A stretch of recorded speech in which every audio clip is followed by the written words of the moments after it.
from it. I'm not afraid. I'm not timid, because if I am, now I'm manipulating, and now I'm not authentic and genuine, and now you can't trust me. And that's why relationships fail. That's why businesses fail. All of the people that we see in power are typically the ones that are able to let energy in. So any man who's ever accomplished anything, I can easily tell you, he is very in touch with his feminine energy. I say, befriend your beast. It's where the masculine and feminine come into union. The hardest part isn't making the money. The hardest part is working through your own belief system. There's no such thing as beliefs. Beliefs are illegitimate. They are not even real. I quit my job and I started teaching meditation full time. And I was working with a very, very wealthy, close to a billionaire. I just decided that this is something that I can have. If he can have it, I can have it. Do my superpower, which was, well, of course, I'm going to create my reality. For me personally, I just envision a little container. It can be even like really little, because I think big. And that's how the pyramids were created. Like, if you have a child, what are you angry about? Like, bring me more anger, bring it. Like, what do? They'll like immediately calm down. It's like, be comfortable, like work with it. Welcome everyone to Dream Accelerator podcast. This is episode number 2 with Robyn. And this time I want to open up the podcast with a short story how I found out about Robyn in the first place. So story is as follows. So about 3 to 4 years ago, I was searching for my superpowers and I stumbled upon a webinar of hers, which was Attraction Superpowers, which is kind of like almost the same thing. So I watched that webinar, and in that webinar, there was this one thing that hit me really hard, because she was repeating this one phrase 3-4 times, like many, many times.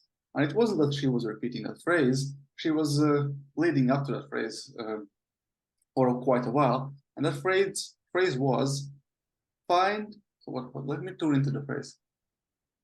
Find the good in what is current.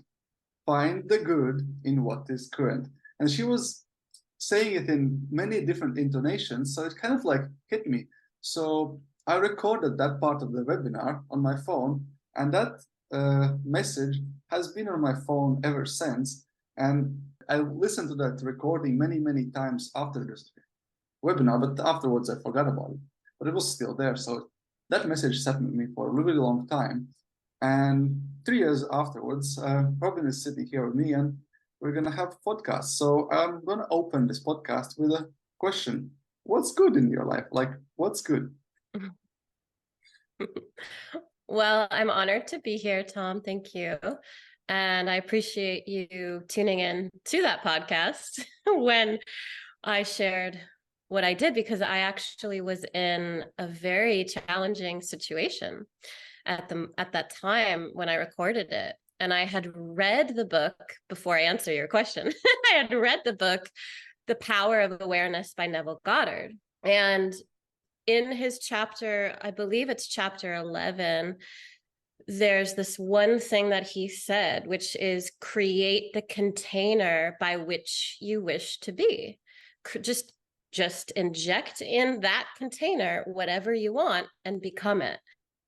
And the way that it was phrased, or the way that I received it in that moment, it allowed me to tap into my superpower, which was, well, of course, I'm going to create my reality, but I don't want it to be just a concept. But when I tuned into that energy, it allowed me to just become that and share that message, which I'm so appreciative that it resonated with you.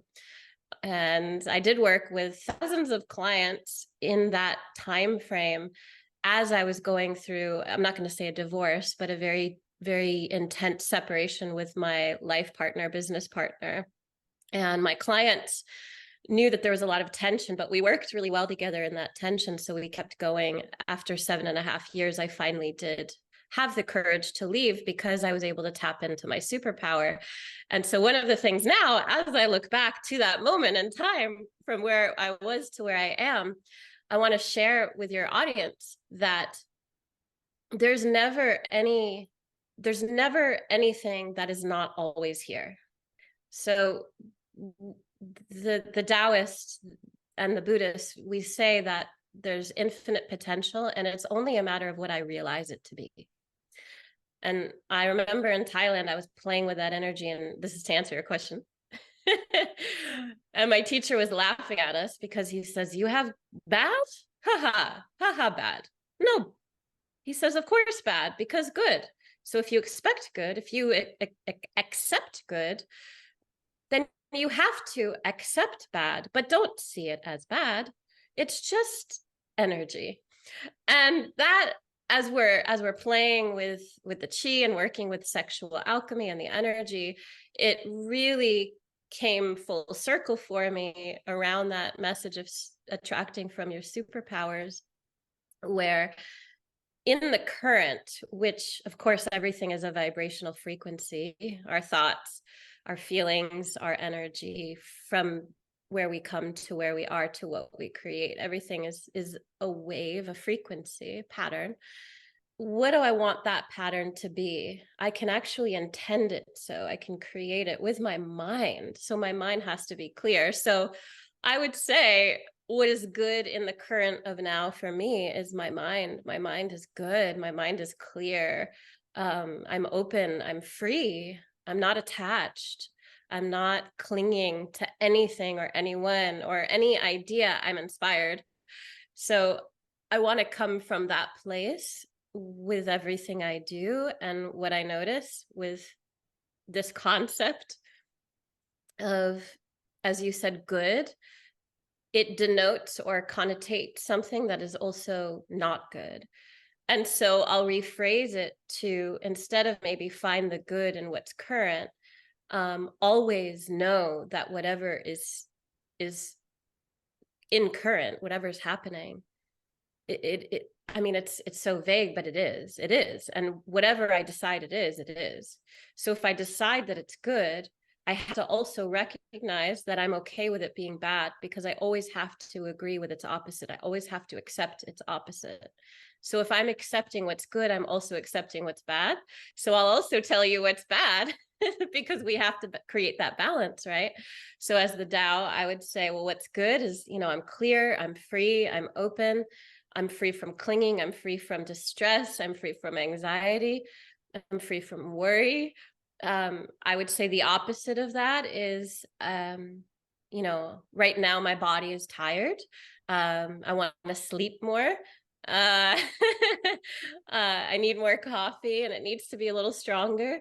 I want to say that from a current perspective, being I'm here with it now, because I try to train myself to think in terms of now, because alchemy, we always create from what's here into what's happening.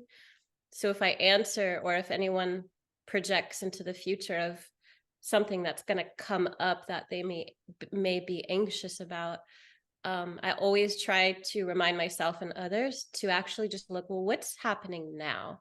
And if something right now is really bad that needs your attention, then there should be anything in the future that has your attention. It only should be in right now, because we can change right now. We can change how we're approaching now, so that what's going to happen is probably not going to be as bad as you think it's going to be. I really love your answer, like how you led up to it and connected with my introduction opening, and how you also managed to show your evolution of understanding of what your teaching was those 3-4 years ago, and how you have accepted that and moved to something else, and also the acceptance of I don't personally yet fully understand that good bad, because I've been focusing on a good exclusively for so long, and only recently in my field I'm starting to realize that there's some negatives of focusing only on good, in a sense. Like I tend to miss out on some important aspects by just purely trying to see, or sometimes even forcing it, seeing as a good. So it's like, okay, I think there's something I'm missing here, so I'm trying to mean, okay, what's happening on the other side as well, so I'm not neglecting it, because whatever I neglect, it can become over. become overpowering over me. So I don't want that. So I have to be aware of good and bad. And I think that really resonated with me personally from what you said is this mantra I've been adopted. I don't know. It's been I don't know how many years, but quite a few years, and I keep on peeling layers of it all the time. And it's be present. And I personify it as a B symbol, like B emoji, and a heart present. And it's evolved over time. I really love that be present that you mentioned. Thank you for sharing. And I think for me, when I recorded that podcast or the webinar, it was a webinar back, I think it was 9 years ago. I think it was 2014, maybe 15 or 16, but maybe 8 to 10 years ago. I had decided that I was going to teach presence. I think I started back in 2012. And the reason why was because in all of my failed relationships, and for me, relationships is a key pillar of my life, in all types of relationships, I've recognized that I'm a lone wolf. I'm very independent, and it's hard to have community when you're independent. So if we look at all the great leaders, they may not be liked, like we look at Steve Jobs, they may not be liked by a lot of the people, but they create epic shit. They create such great things. But it's hard when you are a lone wolf. It's hard when you have an idea for something collectively, and you know that it's so powerful and it's so amazing to have a sort of practice, and you're seeing most of the world operating in something less than what's ideal. And so I think for a lot of visionaries or entrepreneurs or leaders like yourself, people with heart and empathy who care enough to say, you know, I'm going to do something about this. But the opposite of that is I really desperately crave connection and intimacy and collaboration. I may be a lone wolf, but I'm also someone who needs connection and community and tribe. So for me, presence came, or me teaching presence and actually practicing for 10 years of my life. I used to cry on video, and I would set up my video camera. And my business partner, when I met him, I think in 2008, he made $1 million in 2008 in his first day of a launch that he, I think, worked 8 months to do that. And when I met him, I didn't know that. I just liked who he was. I didn't need him to have money. But when I started realizing how amazing he was in business, he started sharing with me that I had to work through my pain, but that I wasn't really present. And I didn't know what that meant, because when you're living your life, you think you're there, but sometimes we're not. We're in our head. We're not in our body. And one of the things I studied with David Detta's practice, the way to the superior man, is the feminine is in the body. The feminine is body. The masculine is mind. So my partner that I had brought into my life, who was teaching me about business, was actually more in his feminine body than I was. And that really angered me, and it really frustrated me, and it really set me up to a lot of pain and suffering within myself, because I knew that I wasn't really in the space that I needed to be for me to be comfortable with myself, to love myself, to accept myself. It was like I chose not to hate myself in that moment. And so anyway, I set up my video camera, and for 10 whole years, I'm shooting video, crying, hysterical, at least I would say 5, 6, 7, almost 10 hours a day for 10 years, on and on and on, had my video camera up on webinars. I was always connecting with people every day, all day. That was my thing. And then after all of that, exhausting, I kind of stopped because I was exhausted. I ended up finding cryptocurrency, which demands that you're present. And then I'm meeting people around the world, and they're like, you are so present. How did you do that? And it's like, oh, wow.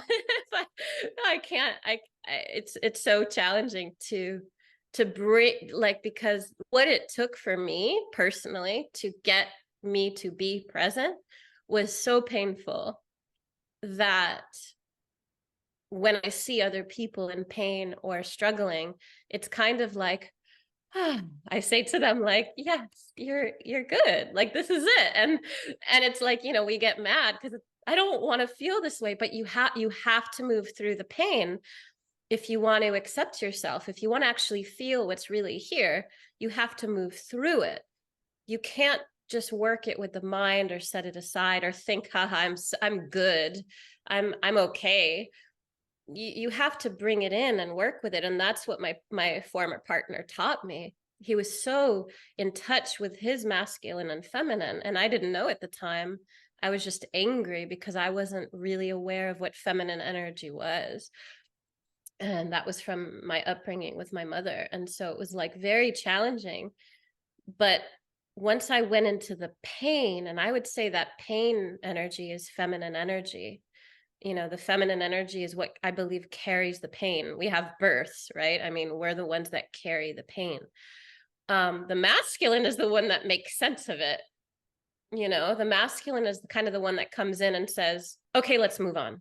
And so to the feminine who's unhealed, and my partner used to do that, he's like, stop it, let's move on. You've got this. You're good. Just you're amazing. You're beautiful. You're confident. You're smart. You've got this. Just do it.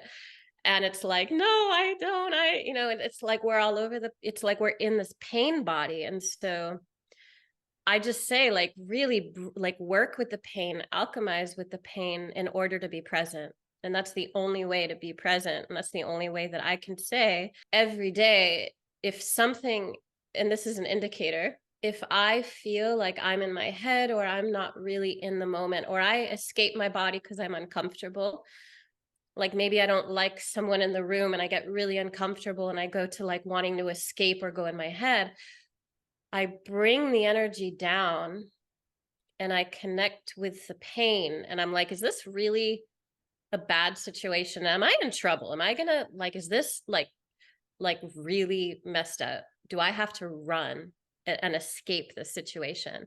And if I don't, then I really start to calm and I work with the pain. And then I'm like in this party, right? And I'm asking myself, why am I so much in pain? And it's like, oh, well, you know, maybe you'd rather be drawing and painting right now than being in this room. And it's like, but can you find the beauty in it? And that's what I found when I was in Europe. So I'm so present working with the pain. It's like, can you find the beauty? And then I just drop in and I open up and I listen. So I find that presence is about listening. And I really listen, and I'm like, can I let in any of this? Because the fear I find with a lot of empaths or people who are in the healing arts, we're afraid to let energy in, which prevents us from being present, which prevents us from making a lot of money and having a lot of influence and a lot of power, which means all of the people that we see in power are typically the ones that are able to let energy in. So we need to understand we're not allowing energy to penetrate our field, but we're letting energy into like our outer field to see and feel and accept it. And if we can accept what we don't like about any situation, we can then find that presence. So to me, that's what being present means. And that's what my path was like. I know that's very long-winded, but yeah, it's a long journey. And I mean, Sounds like it. Yeah, I like it. I like but I'm what here. we do. Yeah, you're here. We're both present. And I like how you managed to share these two stories, because stories connect and stories help people to understand where you're coming from. And you mentioned interesting phrase, and you mentioned actually quite a lot of things that piqued my interest. And I'm gonna focus on the last one you mentioned because it resonates the most with the theme I'm intending in my podcast, which is quite new actually. So you said that people are afraid to take energy in, and that an ability to take energy in leads to success, money, and other good things in life. And I would like to dive deeper into this topic. How, or maybe from other end, how does not opening up the feeling block me, let's say, from inviting wealth into my life? It's a great question. And it's one that I've been working with pretty much my entire adult life after college. I remember I used to eat, or I've always eaten organic food. And I remember I had to work for my food because my parents couldn't afford organic food. And so I ended up, which is funny because that's the dream I had, waiting tables, which is maybe full circle. So I had a dream that I was waiting tables, and I wake up and I'm like, why did I dream of waiting tables? And now I'm sharing with you, I used to wait tables in order to afford my lifestyle, in order to afford being able to eat the way I wanted and take care of myself. And I was in Europe. Most of the people there, it was very strange. I met people of all different ages in their 20s, 50s, 70s, 80s. They all thought that I was strangely 23 or 28 years old, and I'm going to be 43. So they thought that I was 20 years younger. And they say it's all of it, right? The energy, the looks, your skin, your all of it. And it's baffling to me because I was so ill. I was so sick. I had an eating disorder from 16 years old on for 11 years. And there was a point where I wasn't able to keep water down. I was hospitalized very frequently. And I was trying to kill myself, but I'm not a violent person, so I couldn't quite do it. And there was one day where I had my head in the toilet, and I was in my 20s. I think I was 27. And I had a cat, and he just stoically sat up and looked at me. And this was during a time when I had stopped waiting tables for food. I had an actual job. I had a career as a journalist, but I wasn't happy. I was just being like completely self-destructive. And he looked at me, and I got this message of, you have to take this energy and help people with it. And it was such a powerful message, and it was so loud. And I believe this is what Moses would say when God spoke to him, right? It's kind of just, I say, spirit or source or my higher self or the version of me that's already there is communicating with me, literally trying to pull me up out of the toilet, literally, like, get your head out of there. This isn't where you're meant to be. And so in that moment, I stopped the addictive patterns. I stopped clinging on to past relationships that weren't working or thought patterns that were destructive. And I stopped believing that I had to make money the way that I was raised, or the way that I grew up seeing that I, in my middle class, had to make money like this. It was that same moment. And I ended up quitting my job. I left my career. It was a very beautiful journalism career. I was a writer editor for a magazine, and I worked with celebrities and athletes, and I had a lot of opportunity. I ended up also working for the mayor and the governor, the people in the city of Miami. I had kind of a high status in a way at 21 through 27, but I was completely destructive with my eating disorder. I just didn't want to be in that kind of world, and I didn't know how to get out of it other than to crack myself open to myself. So my eating disorder led me to yoga, to meditation. And then I quit my job and I started teaching meditation full time. And I was working with a very, very wealthy, close to a billionaire. He was in his 70s and his wife was in his 50s. And they were a beautiful couple. And he hired me for spinal alignment and for well-being, and to really just get his mind into a meditative state so he could find peace and well-being. I ended up working with his wife as well, and it was just such a lovely energy. They ended up inviting me actually to North Carolina. This was in Miami. They invited me to North Carolina, where I live now.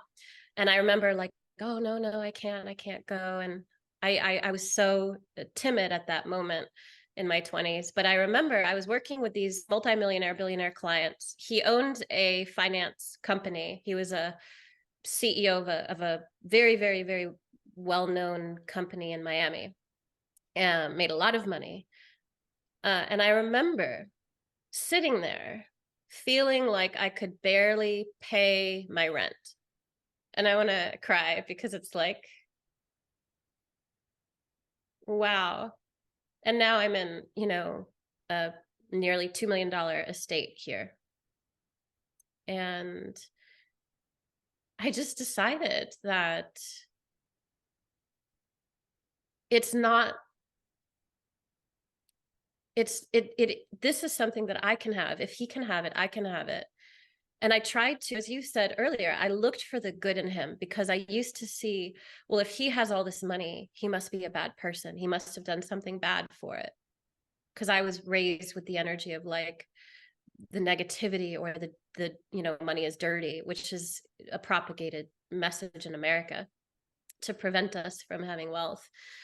So I just was like, actually, money is wonderful and beautiful, and look at his yacht, and he's on the ocean, and his mansion, and he has another house, and his wife has horses, and they're gorgeous and they're beautiful, and they're actually really good people. They're actually really nice to me. They pay me well. They're inviting me to dinner. They gave me a $200 bottle of wine. I was really impressed, and they're not bad people at all. They're really great. So I started associating money, mega wealth, like the highest wealth that I could have seen, not trillionaire status, but billionaire status. I started relating that and equating that with the energy of where I could be and what I desired and deserved. So I started every day holding their energy as something that I would aspire to and hold myself to. And I can say that it worked. And was it hard? The hardest part isn't making the money. The hardest part is working through your own belief system, which is, I don't believe in beliefs. Osho actually said this too. There's no such thing as beliefs. Beliefs are illegitimate. They are not even real. Beliefs are these, it's almost like crustaceans that form on the side of a wall in the ocean. It's like they're not really part of the wall, but they've decided to be part of the wall. And we have to literally like scrape them off and be like, oh, there's actually a wall behind this. Like I got hurt climbing up the ocean, right? With all these crustaceans that developed on the wall. But was it worth it? Absolutely. And now it's like I have the smooth surface to play with, to create with. So it's literally just like we create that with our mind, with our dirty mind. Our mind becomes filthy. So that's why Buddhism and meditation for me is so powerful, to cleanse the mind. And so to answer your question, there's so much that we have to just literally, it's, I have this book, which I knew I would, it's Letting Go by David Hawkins. And it is a surrender, but the surrender is an activation, and it's active surrender. I have to, as Gandhi said, in order to shake a hand, I have to open my closed fist. In order to open a door, I have to open my closed fist. In order to shake a hand, I need my soft hand. So we have to let go in order to receive. And it all comes back to receptivity. And in order to receive, I also need to know the opposite energy. I need to give. So in order to receive money, in order to receive wealth, I also need to be willing to give myself, to share myself, to offer my energy, to offer my time, to offer my service. And so that's why we see all of these wealthy, crazy, wealthy people working so much, because they know it's all about that reciprocity, receptivity of, when the more that I give, the more that I receive. And it is that balance, and it is the Tao, it is the yin and yang. And then when I get to a point where my life is kind of working for me behind the scenes, then I can let go even more, allow my money to make me money, which is what the wealthiest of the wealthy have taught me. To have money and invest it properly, to have it compound over time, to purchase investments and to invest in yourself and your business and in, certain things I won't mention that are good to invest in, that don't require your time, energy, or attention, that make you money behind the scenes. And I learned all of this with that client. I then ended up working with another billionaire client who owned the Ritz-Carlton in Key Biscayne, Miami, Florida. And he taught me that I had a value that he was lacking. And that gave me a lot of confidence because he didn't have peace in his life. He didn't have a happy marriage in his life. And I started to appreciate what I was able to bring to myself in the world. And I started to just bring more of that. And I think when it comes to making money and attracting wealth, I would say it's an individual journey that we need to activate within ourselves, our own superpower, what makes us valuable to ourselves, and really like observe. When I'm out in public places, I'm always surprised, but I always hear the same thing from every single person. And they always say, wow, you helped me remember who I really am. And now I feel more confident. I don't know what you just did, what you just said, but yeah, just in your presence, I just feel more confident. And I'm going to go do that thing that I was scared to do. And I can't put my finger on what it is because I didn't really do anything. I'm being the energy. I'm in the frequency of it. And so I'm a match to money when I'm choosing that money is good for me, when I'm choosing that money is something that I can work with to help people, to pay and employ people, to go to Croatia and give my esthetician, which she was amazing. And I love getting facials and I recommend it to everyone. I ended up getting like 5 facials with her within maybe 2 weeks. And I gave her a tip of, I think it was $200, €200. And she cried because it paid her rent. And she said that she didn't have enough money to pay her rent that month. And my tip was enough for her to pay her rent. And she just, she relaxed and she just cried. And it was like, to give someone that is just like, why not? Why wouldn't I want to have as much money as I can to give to these people? So I just say, to be in the money of receiving energy, to be in the energy of receiving money, you need to be in the energy of receiving. And in order to be active and activate your receptivity to receive, you have to give. And that, again, it comes down to the spiraling energy of polarity, of opposites. And in the Tao, what comes in also goes out. So I have to be really, aware. With Tai Chi and Qigong, there's never any way that I can be completely off balance. I'm always looking for that equilibrium within my center, and it just brings me there. So whatever I'm giving, the more that I can give, the more that I can receive.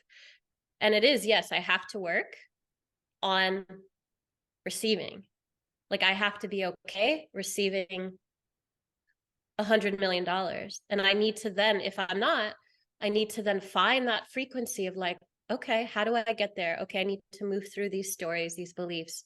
Those aren't really real. Those are just things that I observed, that I was told, that I felt insecure because people who had more than me made me feel little. So now I'm putting myself in a little box, and now all I do is surround myself with people who think little.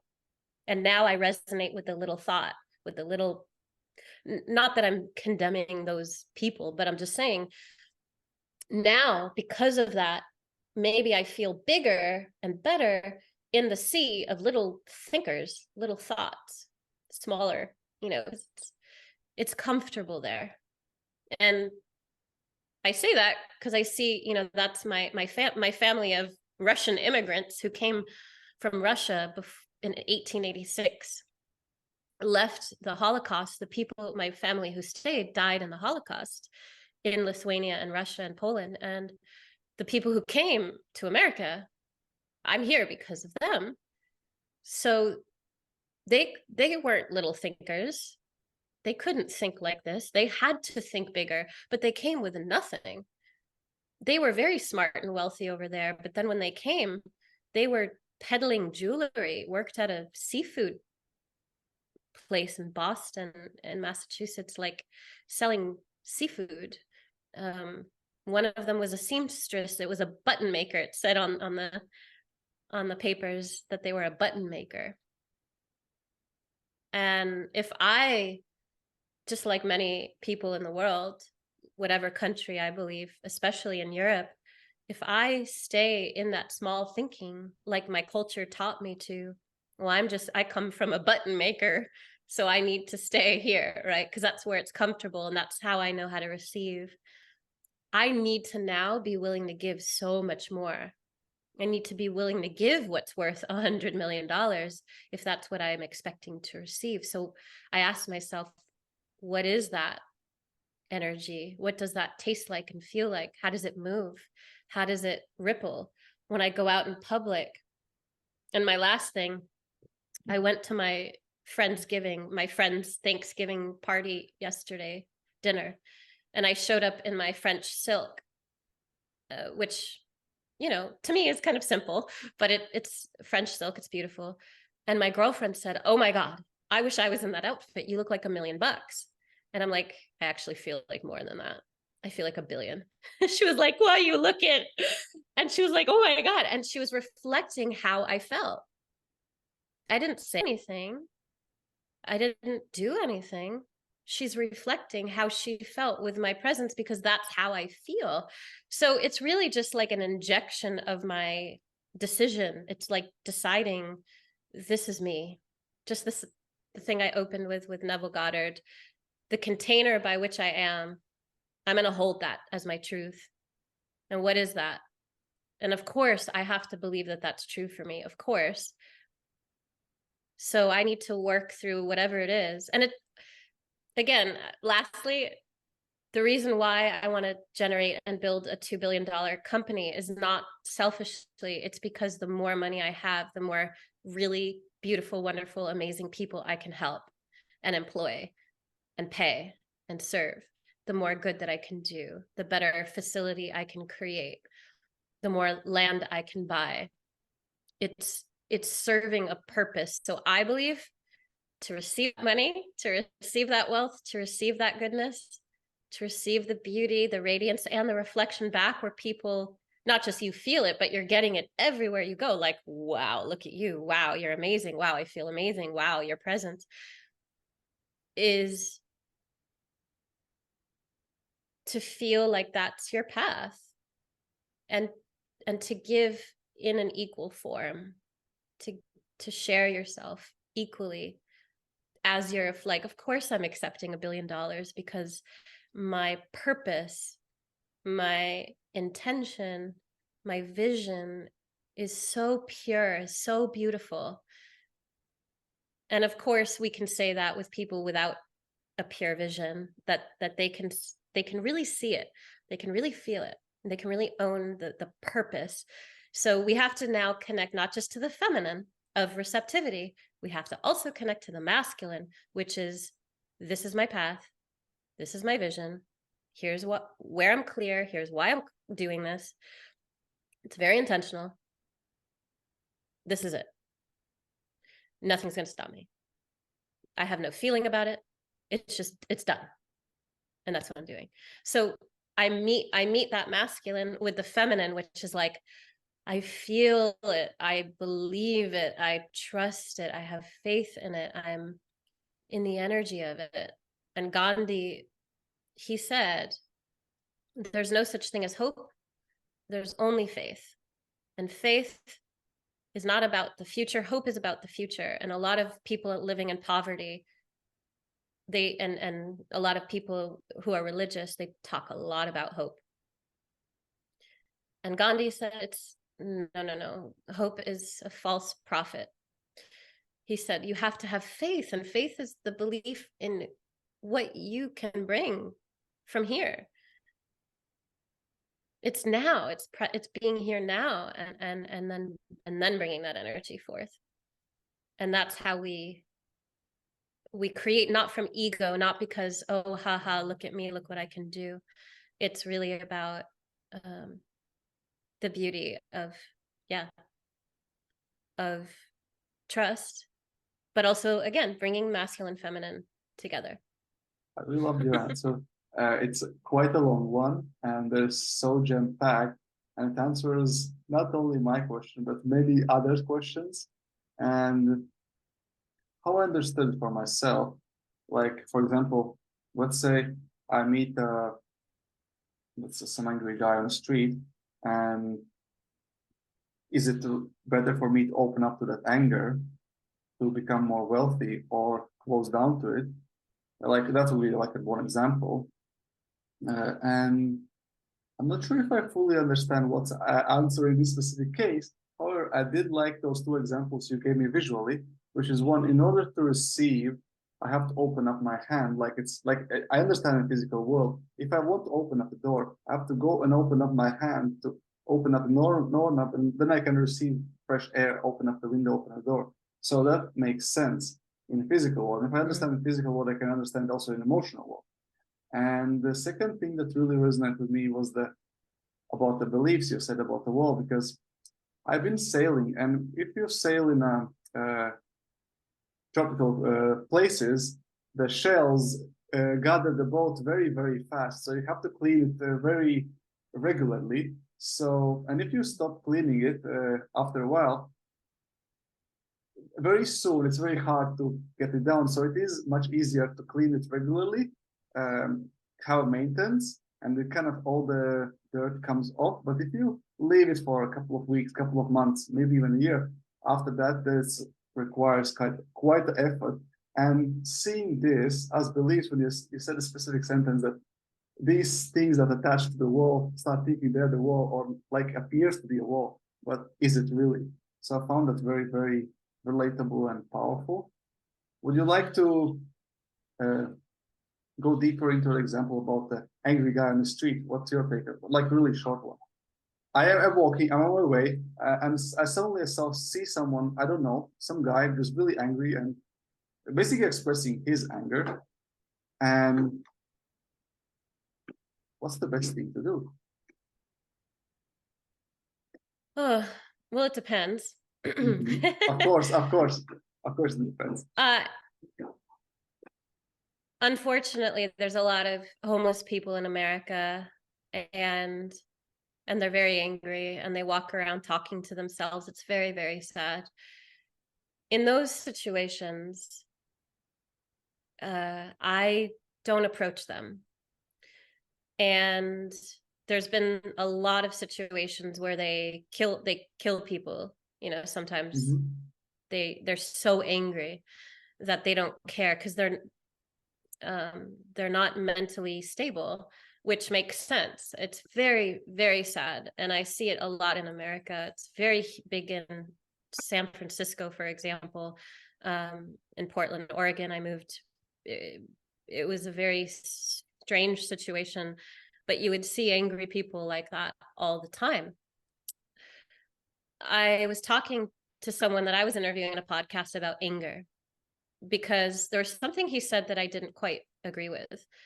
But then we ended up coming to this conclusion around pain, which is what we talked about before. So anger, when I'm angry, I appreciate it, because when I was young, I believe my recollection of my childhood was that my mom was always very angry. So as a good child, I suppressed my energy, and I never was angry. She was angry enough for us. So when I got to a certain point in my relationship, my first long-term relationship in my 20s, we were together over 5.5 years. He was very angry. He was Cubano, and he had a lot of temper, and he would get very angry when he wasn't in check with himself. And I was a meditator, a yogi. I was always very balanced, and I took it too far. So this was really helpful. I would observe his anger, and I would be so judgmental, and I would be so disturbed by it, and I would basically condemn him for it, which of course made him more angry. And what I realized was I was being self-righteous. I was suppressing my feelings. And it wasn't until I left the relationship. He ended up finding peace, which is great. But what I realized was that I can't be afraid of anger. I actually need, as I mentioned before, I have to go into the anger. Maybe it's different for me, but when you have a parent who comes from maybe alcoholism or violence or some kind of repressed emotion, which we can say all of our parents have had at some degree or scale or spectrum. Mine maybe happened to be a little bit more intense because I'm maybe sensitive to it. And I happen to never have an anger in me. So I never knew how to work with anger until I met a partner recently, and he had anger from his dad abandoning him. So there's all forms of anger, right? There's all types of anger. But recently, what I discovered is that I know that for me, the only way to find peace within myself and in my relationships, which is everything, is I have to be willing to go to the anger, to open with anger, to work with the anger, and to like almost create from the place to dissolve it, to transmute. So I work with alchemy, so I transmute with it. So how do I transmute from anger? I sometimes take my menstrual blood, my moon cycle blood, and I'll just paint with it.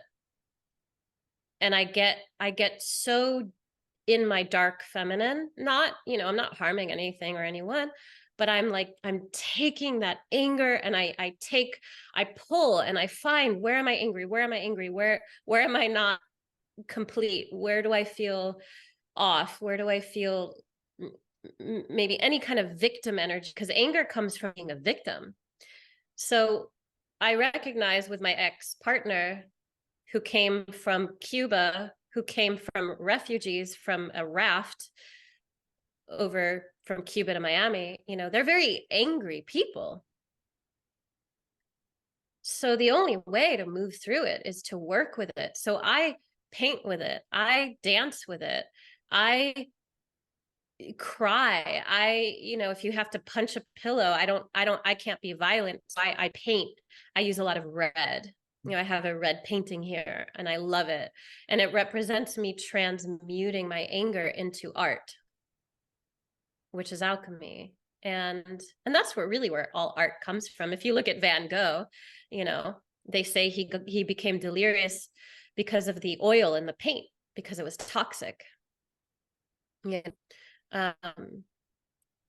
It's sad. Like anger comes from sadness, right? It's so I just, if the person is not, if I believe the person's not gonna knife me, like then, it's like I'll approach them and I work with the energy, and I really look at turning it into art. And I want to go there. I want to go so heavy into the anger so I can open with it. And so I invited my former lover, boyfriend, because he had been abandoned at 4 years old by his dad. There was something he got angry about. And I just came into my center and I said, look, you're angry. And of course you are. Let's work with this energy. Either I can work with it with you, or you go and work with it. And he goes, no. So I broke up with him. So I always talk to people about that in relationship, but also with yourself. It's like, you can't really be you and whole with yourself if you're not accepting this anger and working with it and like transmuting it And if a therapist or a coach or a mentor or a guide or a parent or a lover or a teacher or whoever is saying, oh, don't be angry, that's not good, no, like, calm down. Like, if you have a child, no, it's like, I want to say, like, what are you angry about? Like, bring me more anger, bring it. Like, so if you go to a child and you're like, bring me the anger, bring it to me, yes, like, what do? They'll like immediately calm down. And I've done it every single time. It's like, yeah, bring it. What's going on? What are you crying about? It's like, and they start like, like, okay, I was uncomfortable, and like, I'm okay. But it's like, it's like, be comfortable, like, work with it, like, make friends. I say, befriend your beast, befriend your beast. And I think this is it's where the masculine and feminine come into union. And I always talk to women, because the dark energy, the beast, is really the feminine. It's the wild. So any man who's ever accomplished anything, I can easily tell you, he is very in touch with his feminine energy. And any man that has not created something powerful, it's not because he's not in his masculine. It's part of it because of the direction and clarity, but it's also because he's not using his feminine in the right way. And it's really that merging. It's I need to guide my feminine with my masculine. I use my hands as the container to this energy that I can't explain what's between my hands, but I can feel it. I can feel it. Do I need to, like, put my hand, like, it's like, I am an air sign in astrology, and I'm attracted to earth signs. No matter what, I'm always attracted to earth men. And it's because it balances me and it complements me. And I'm best friends with other airy people, but I don't want to date them. I want to date someone who's opposite to me. And it relates to the Tao. It relates to that yin and yang, because when we come together as opposites, we become whole. And I think that's the charge that we're all missing with men and women in the world, is like, am I really bringing my masculine, feminine? And can my partner also bring their masculine, feminine? Because any man who does anything powerful has to be able to use his mind and focus. And any woman who does anything beautiful has to tune into her carelessness, her free, chaotic darkness, which so many people are afraid of. So it takes a really strong man to know that and not be afraid of it. He needs to know his fear, love his fear, be in touch with his anger, work with his anger in order to actually be met with a woman, in order to actually hold a woman. And so that's really, to me, where that sacred union comes in. And really, to me, like, the most delicious relationship, which is totally possible in our lifetime, it comes when we're activated in both masculine, yin and yang, masculine, feminine energies within us, and we're able to bring both. And now we're just like this massively dynamic energy. And that means I've got to work with my anger. I've got to work with my pain, and I create from it. I move from it. I'm not afraid. I'm not timid, because if I am, now I'm manipulating, and now I'm not authentic and genuine, and now you can't trust me. And that's why relationships fail. That's why businesses fail. That's why, I mean, that's really what a lot of businesses are cultivated out of, this manipulation and distrust. But when you're going out to do something really cool and powerful, it may, like Amazon, Jeff Bezos, it may turn into something messed up. We don't know. But the intention is like, I have this really cool vision to bring people together, to do something really innovative, to offer something that's never been offered before. Like, you've got to really be in touch with your darkness, but you're using it for good. At least you're attempting, because we all have that. We've got to really work with that energy. And if we don't create art with it, we're going to self-destruct. and we're going to be uncomfortable, unfulfilled, seeking, lacking. And if I'm someone coming from lack, or if I'm someone who's seeking something, I never, it's the story of Moses. I'll never find my promised land. It's always out there. I'll never quite get there, but it's in my mind, but I'm never going to actually be there. No, you be there now. You're there now. This is it now. And that's the alchemy. Like you said, I'm present. I'm here. And now I can activate from my potential. And Buddha taught this.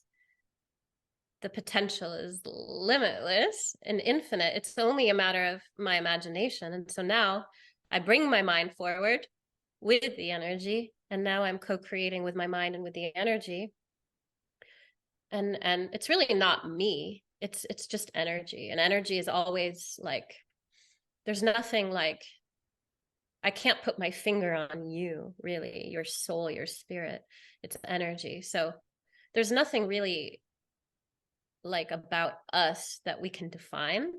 It's more what we create and what we offer and what we can bring, whether it's a feeling to somebody like, oh, that felt so good, thank you for your beauty, thank you for your love, or it's, wow, thank you for creating this, it's really supportive of you, for me to have something structure that I can say is helpful.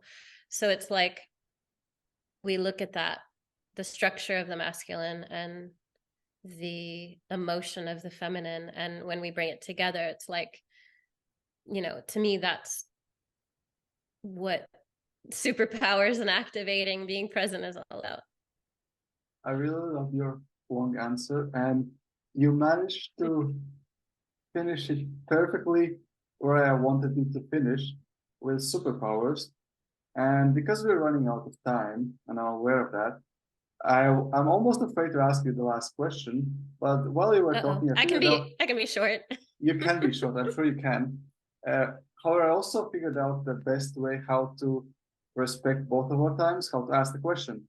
So my question was, and still is, like, imagine me before, 3, 4 years ago, a guy who is looking for his superpowers, and because I have dreams and I want to achieve, I want to be wealthy, and I think I need to have my superpowers in order to get wealth. So that's my question. So that's on my mind, but that's what I'm seeking for. And my question to you is, with that context in mind, where in this conversation you would point that guy, because you already gave the answer to this question in this conversation. So I would ask you, where in this conversation you answer this question already? It's really when we were talking about the I. So this is a little biblical, but it's I am. It's a very powerful statement. I am. It's also in yoga, we say I am that I am. So hum, I am that I am. It's all kind of this reference.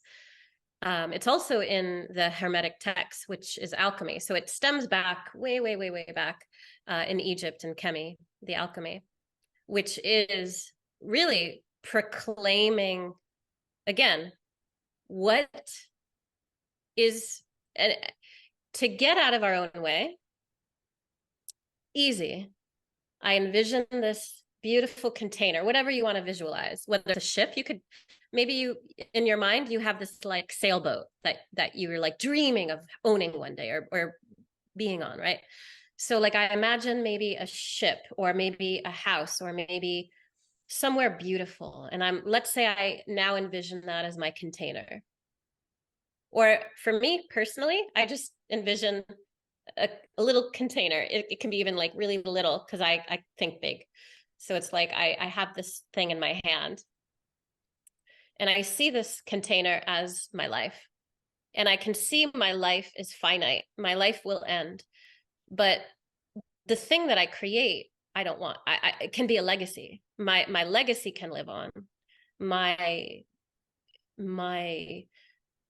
book, whatever, like my teaching to people that will ripple, some kind of ripple effect. There's some kind of legacy that we can maybe say we want to leave behind. So if that's kind of the intention, that I want my lineage to ripple even if I don't have children, because I've created something really beautiful, or at least for myself in this life.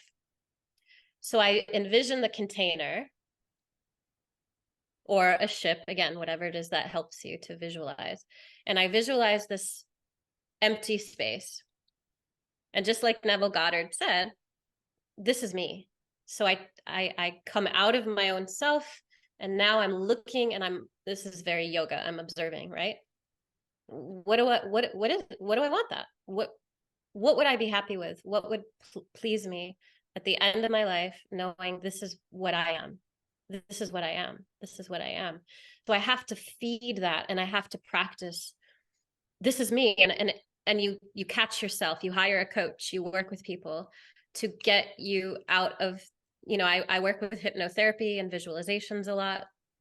It helps to really reestablish that sense of self. For me, meditation, sense of self, I anchor in. Who am I? What am I? It's this. It's none of that. Like, that's great. Sure, that got me here. And I love it. I appreciate it. Thank you so much. But like, I want something very specific now to hold as me. So I hold the container that I am, and I see it. I see it, like I visualize it. And that's how the pyramids were created. The pyramids in Egypt are frequency chambers that are healing chambers. So I imagine that. I imagine a healing chamber, a frequency chamber. Like, what is that? What am I bringing? What am I choosing to be? And that's what I am. And I need to be okay with it. I need to be happy with that. And so that's where we can say, we can ask ourselves every moment. And if we feel like, we need to be present and conscious to know, and not like obsess about it, but like, if I don't feel, this is the indicator, if I don't feel relief, if I don't feel satiated in a way, and hungry, like hungry and satiated, like I'm thirsty, but I'm not thirsty. Like I want more, but I don't need more. Like I want a drink, but I don't need a drink. It's like, okay, I'm ready. I'm good. It's like, it's getting in that exciting energy. And runners do it when they're running, that running high. We can do it with oxygen. We take a breath. It's that energy, and I inject that and decide, what is the I am. And it's not like I'm choosing to be something I'm not. I'm choosing to be something that is my destiny, that I'm meant to be. So it needs to be in alignment with what I'm here to be. That brings me up to the next logical question, which I'm almost afraid to ask. How do you know if you're alignment? Can you have like a simple answer to that? Because you said you kind of answered very beautifully, but then you left with this another question. But how do I know if I'm in alignment? Like, it's like, okay, it's easy. Yeah, I'm, no matter what's going on, even if it's really, really chaotic and stressful and really intense, I'm not anxious. I'm not scared. I can find that sense of groundedness and an ease. It's really a sense of ease. And so if I'm in a situation that's chaotic and stressful and I cannot find my way out, I'm stuck in the rabbit hole, upside down, inside out, and I'm like squirmish and like, whoa. Personally, I take a salt bath, or I jump in the ocean if there is one, or the sea. I'll take a shower. I'll go to the sauna, maybe work out, or I'll like jump on my trampoline, or just go touch a tree, or I'll do some Wim Hof breath work. And then I'll see, can I get to that place? And the place is really, I'm not affected by anything here or there. I'm not affected by it. I'm not shaken by it. I'm neutral. I'm in the neutral zone. In Scientology, not like I proclaim any of that, but they really work really good. I studied it like 20 years ago. They call it the 0 point. They were actually massively beautiful with that teaching. It was the 0 point, and Kabbalah talks about it as well, the 0 point. And it's also in Tao, the center point between yin and yang. And Scientology, they say, that there's a meditation that can get you to the 0 point. And it's really what we talked about before, which is what David Hawkins talks about in his other book, Power versus Force, which is the consciousness scale. So I look at his consciousness scale, and he says at the bottom is pity. It's the lowest energy that you could have, is pity. And then up is like anger. Anger is above pity. So if I'm angry, I know at least I'm not in pity. If I'm like pity, like woe is me, victim, victim, victim, like I got to get up as fast as possible. So I just bring awareness to it. So I got to rise up the scale of consciousness. So David Hawkins, again, power versus force. So I know where my 0 point, where my neutral zone is. And it's just, I'm not feeling like I want to make love, I want to go cook, I'm hungry, I'm like, I'm not like, oh, I need something and I want something and I'm not okay. I'm not any of that. I'm just like clear, neutral. Like, and I can get there at any time.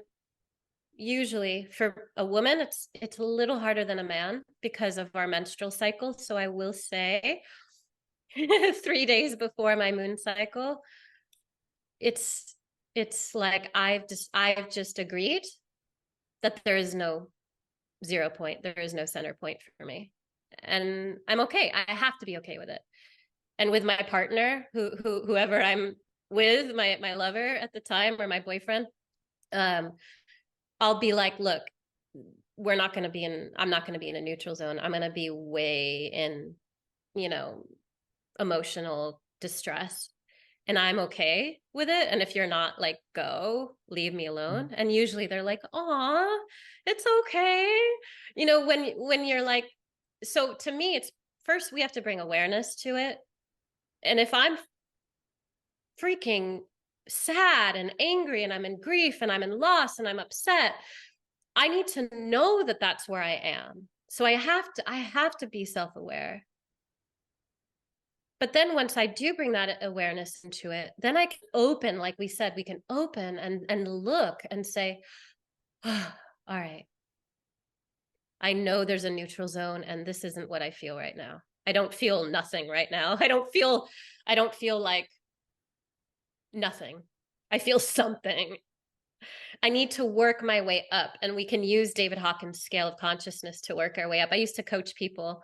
Actually, the superpower class, I think I might have talked about the rising up the scale of emotions. I might have taught that in that webinar. I don't remember, but it was during that time that I was like coaching people, because I found that there's always just we can never be in two emotions at the same time. I can never be sad and happy. I can never be in love and in hate. And Gandhi talked about, love and hate are obverse of they're opposite of the same coin. It's one and the same. I'm either this or I'm that. I'm this or I'm that. I can't be both at the same time. It's impossible. And so I bring awareness. I ask myself, am I in that 0 point, in that center point? And if I feel more than nothing or less than nothing, if I'm like, oh, that's less than nothing. That's like, oh, if I'm like, yay, I'm amazing and I'm rock star and I'm so excited, it's like, okay, I'm maybe a little too much into my desire zone. Maybe it's good, but can I bring it back to center? And David Data talks about this. I studied a bit with him, and he talks about this from the scale of masculine, feminine. There always is, and this is Tao, there's always a center point, a neutral zone between masculine and feminine.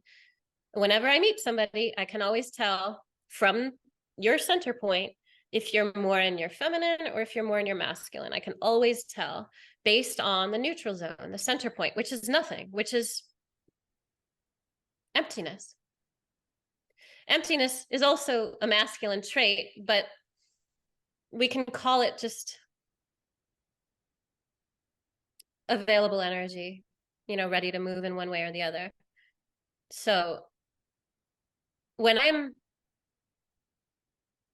aware that as a woman, masculine energy is spaciousness, but I want to be empty, I'll bring feminine energy in. So I'm kind of in my center, but I'm also a little bit more feminine than masculine. If I can choose to be masculine with it, or I can choose to be feminine with it.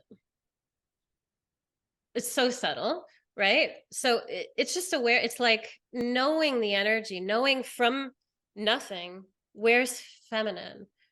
Feminine, it's like, give it to me, give it to me, give it to me. And masculine is like, yes, I'm going to give it to you. I'm going to give it to you. I'm going to bring it. I'm going to bring it. I'm going to bring it. It's like, yeah. It's like, so because I know and I'm aware of that energy on the spectrum, now I can play with the emotions and I can play with the energy. And then I come back. Again, I can choose to be in masculine or I can choose to be in feminine. And it really depends. Sometimes it's like, I just want to be in the feminine. Or I'm in the feminine because I want to receive the masculine. If I don't want to receive the masculine, I'm in my masculine. I don't want to receive them. I don't want to receive the masculine. It's different. So a woman has to be so aware. I mean, this is like another podcast. Yeah, A woman has definitely. to be, it's like, I could just keep going on this topic. It's one of my favorite things to talk about. The energy dynamics of masculine, feminine is that yin and yang. And it's always coming from a center point and bringing awareness to that center point and knowing, where am I? Where am I? And that's the alignment. And now I bring awareness to it and I'm bringing the feminine in, or I bring the masculine in. And I know what it feels like for me to move in and out. But I'm always in alignment now. Like I come from center, right? Like I come from center. If I'm acting crazy, like, and my partner, he's like, Robyn, which he did the other day. He's like, Robyn, take a breath. He had to be in his feminine to get me out of my like he had to but he was also masculine, right? He's like, quiet. I was like, oh, like I was out of alignment. And I didn't know. It was like, I was PMSing. It was like a day or two before my cycle. And I'm like, I know, I feel horrible. It was like, oh, and he knows that. And he's like, it's okay. Just relax. You don't need to go. You don't need to follow this. So when we bring awareness to it, it's different because it's like I can bring alignment to my crazy. But if I'm in my crazy or in my and I'm not aware and I'm just like, no, I want to be this, it's like, let's come back. So, the alignment is really about that awareness and knowing that, like, okay, I'm going to choose to be sad. I'm going to choose to grieve. This is an alignment. I'm not out of alignment. I'm in alignment. I'm choosing this. This is what I need right now. It's what I need right now. Love your answer. Very deep and very on point. And in my own words, the really tiny short version of it, just be present. Know where you are and then make a choice. And there's practices to get there. Yeah, and there's practices to get there. Yeah. And that's another we podcast. Can find it. Yeah, we can find it. And we can discuss it on another podcast. However, for this one, absolutely, I would love to really wrap it up. We got only half an hour above my intended time, which is pretty good. We got so much value out of it. So thank you everyone who actually managed to get to this part of the podcast. Thank you so much for your attention. I expect you enjoyed it as much as I did. And thank you so much, Robyn, for coming. Thank you, Tom. It's a pleasure.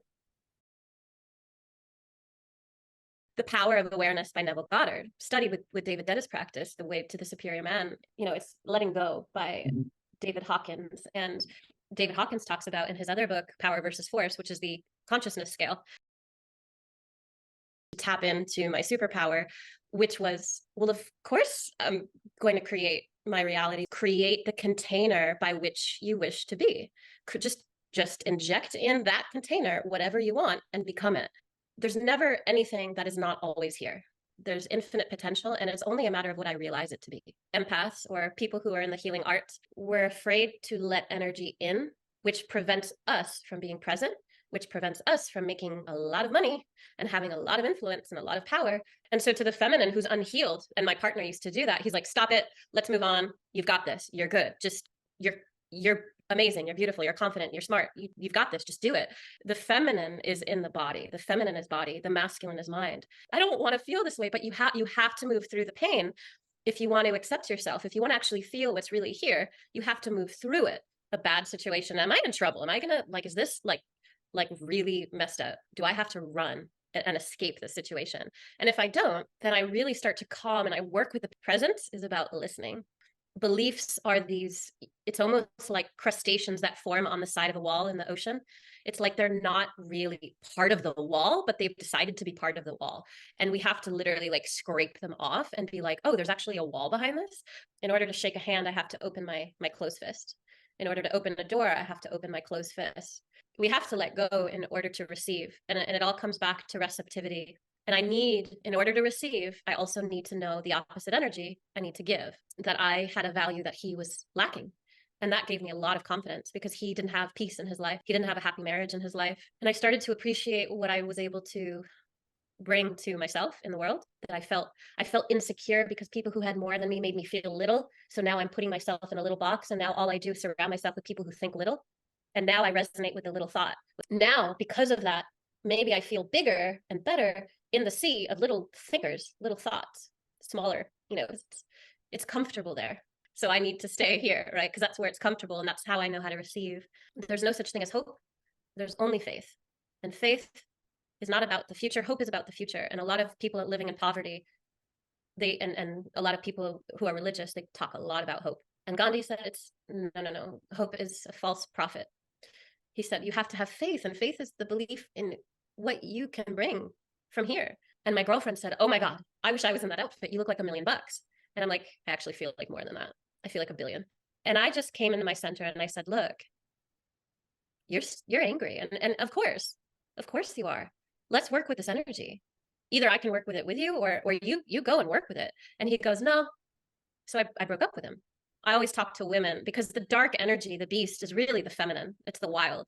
So any man who's ever accomplished anything, I can easily tell you, he is very in touch with his feminine energy. It's like, be comfortable, like work with it. I say, befriend your beast. It's where the masculine and feminine come into union. And really, to me, like the most delicious relationship, which is totally possible in our lifetime, it comes when we're activated in both masculine, yin and yang, masculine, feminine energies within us, and we're able to bring both. And now we're just like this massively dynamic energy. For me personally, I just envision a little container. It can be even like really little, because I think big. And I see this container as my life. My life will end. The thing that I create, my legacy can live on. Sad and angry, and I'm in grief, and I'm in loss, and I'm upset. I need to know that that's where I am. So I have to be self-aware. If I can choose to be masculine with it, or I can choose to be feminine with it. It's so subtle. It's really about that awareness.